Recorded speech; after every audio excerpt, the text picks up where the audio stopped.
Hi, this is Alex with Tight Work Auto Repair coming from my very messy garage. And I want to talk to everyone about something that is becoming very popular again, or at least people are talking about it. The topic seems to be popular, and that's re-gluing the rear window back in on your convertible top on your Chrysler Crossfire. I cannot advise against this enough, and I just want to make my case real quick. Obviously, I have skin in the game. I'm fully aware that I am one of the largest convertible top installers for Crossfires out there. But I also repair these cars. I don't just put tops in them. I do everything on a Crossfire. And the problems that I see, and I've been doing this since these cars came out. I worked on them at the dealership, etc., etc. The number one thing that totals these cars out, or at least makes owners walk away from them, is that either they don't repair the window when it needs to be repaired in a timely manner, or they try to glue the rear window back in. I do know that there's success stories out there. I don't know how long these people have had their cars, and I also don't know if they just like glue them in and then put the car back in the garage and it's their, you know, sunny day only car.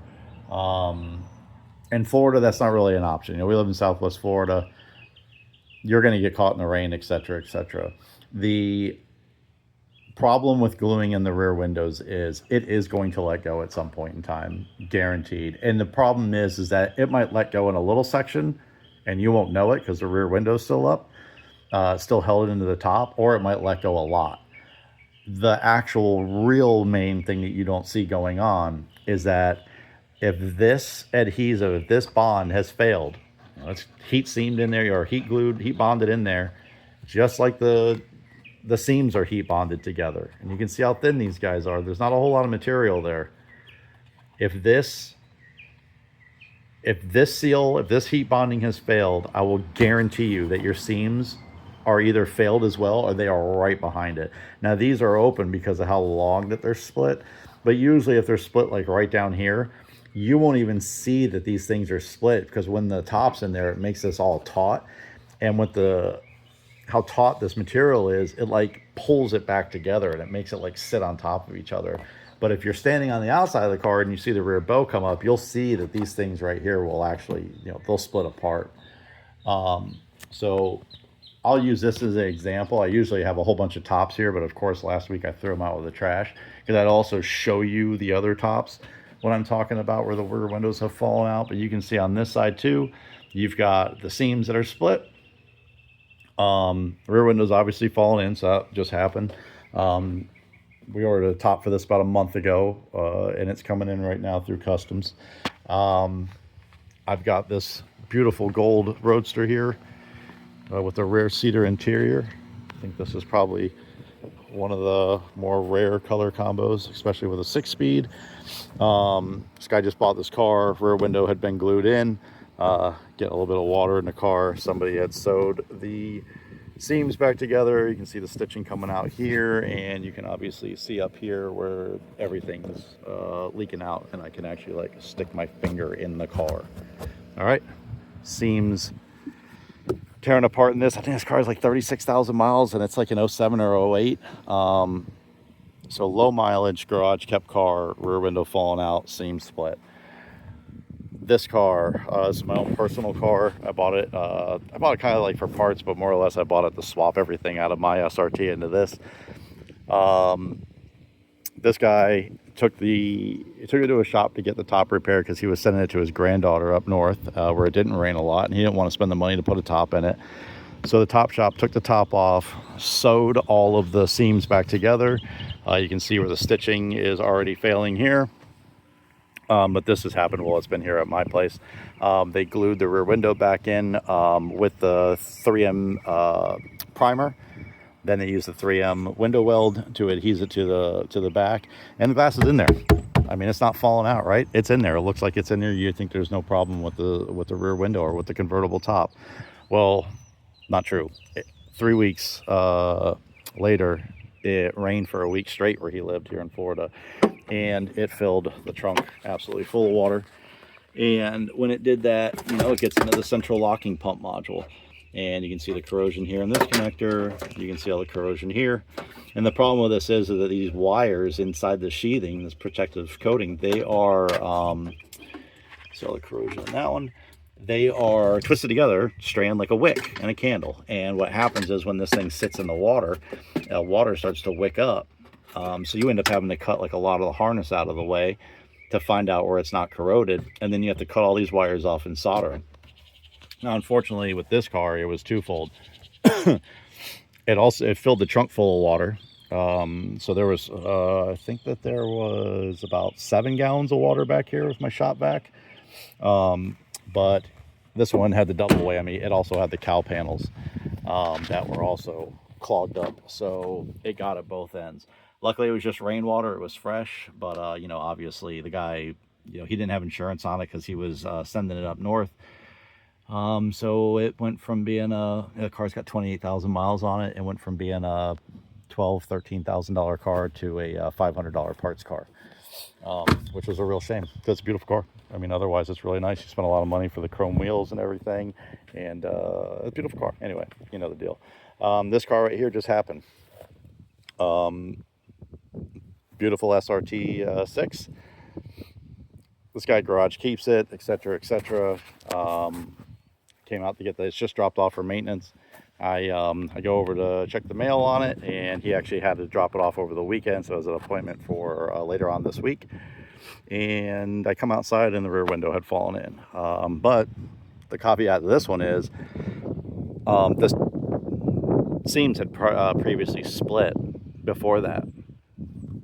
So somebody had already tried to repair the seams on both sides. So this is one of the more rare ones where actually the seam split before the rear window fallen in. So this thing needed a top a long time ago. And, you know, now we're at the spot where it needs a top. And needs some maintenance. I'm telling you right now, this is the number one thing that I see that totals these cars out or gets people to walk away from them. If these things need any kind of top repair, if there's any bonding or anything like that, put a top in it. Just put the top in it. It's a couple $1,000s. I do these tops for $2,200 plus tax installed, and this is May of 2026. That's the current pricing. Convertible top, all new stay pads, and I put in new tension cords for $2,200 plus tax. That's installed. Do the math. These things need a top every 10 or 20 years. What's that cost you a month? I mean, it's like, what, a cup of coffee? It's nothing. Just spend it. Because otherwise, these cars don't really need a lot of maintenance. You can't go buy this car after it floods the thing out. You know, after it floods it out, and it just, the amount of money that it's going to cost in labor alone just to go through and repair the wiring and put a new central locking pump module in, and whatever else ends up getting damaged on top of it. And just remember, if you do end up doing that, you still need a top. It doesn't make that you need a top go away. You still need a top so that doesn't happen again. I mean, I have my own car here I just bought. Rear window had fallen in. This is my own personal Crossfire. I got to pay for these tops just like you guys do. Could I have glued it in? Absolutely, I could have glued it in. But you know what I did? I didn't do it. I bought a BAS top. BAS hood still offers a lifetime warranty on the rear windows falling in. I've been using BAS for a long time. I've also used Easy on tops. I've never had to warranty out a BAS hood for the rear window falling in, but if I did, I would assume that they just send you a new top. And, you know, guess what you get with a new top? You get new seams. So your seams will still be in good shape too. You'll be starting from scratch. But if one piece of the bonding is failing, I guarantee you that the other one is right behind it, or it has failed as well. Do not just try to band-aid these cars back together. You can't get them again. Keep them in the shape that they should be in. They're rare cars. There's not very many of them out there. And I'm telling you, if you do re-glue them, I mean, I know that there's success stories. They probably re-glue them and stick them back in the garage.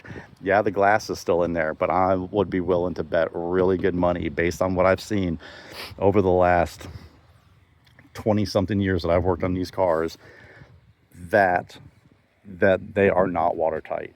And like I said, this car right here is proof of that. This car right here was 100% working. The guy's an avid Crossfire enthusiast on the forums and on all the Facebook groups and everything else.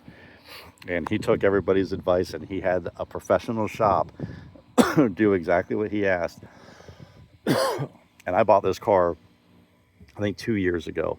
The window's still in there. It is not watertight. I've got the drains pulled out of it. And it stays in the garage usually when there's not a car in there to keep the water out of it. But like I said, it doesn't really matter anymore. It's just a shell now. It'll be a donor car because it needs all the harnesses. It needs everything. But just don't roll the dice. Don't play with fire. Spend the money. Put a top in it. Sleep good at night. Know that you're keeping one of these cars on the road. Keep the drains unclogged. Keep them cleared out so that way they drain. And if you do that, there should be no reason why there's water inside of these cars, ever. There should, I mean, unless you're in a flood and it comes from the bottom up, there should be no reason why it's in the car. If you do end up needing a top, you can always give me a call, 239-603-9533, or you can email me. It's alex@tightworkautorepair.com.